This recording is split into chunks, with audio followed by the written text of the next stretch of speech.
Hello guys and welcome back to MS Tech Tutorials, and in today's video I'm going to be showing you guys how to fix the add-on for the following application is corrupted in 2024. So the first thing you guys are going to do is you're going to turn off your PS4. Now once the PS4 has been turned off, you'll know that by once the blinking lights over here on the side of the PS4 have been completely turned off.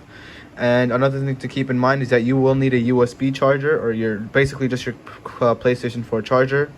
I actually don't have one, so it's I'll show you later on what to do in the video. But anyways, what you're gonna do is once you do wait for the flashing lights to completely turn off, what you're gonna do is you're gonna hold on the power button for about, I don't know if you can see it, but hold on the power button for about 6 to 8 seconds until you hear 2 beeps. That was the first one, and that was the second one. And once you hear the second one, you can let go, and you're gonna start focusing back on the monitor or your TV. And then this should pop up, safe mode.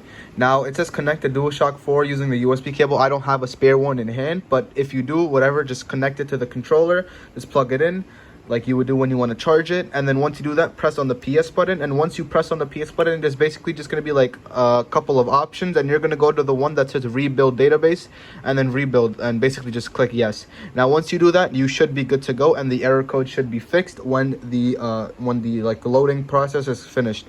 And that's basically it for the video. That is it for the video. Thank you guys for watching. Make sure to give the video a thumbs up, subscribe to the channel, and have a great day.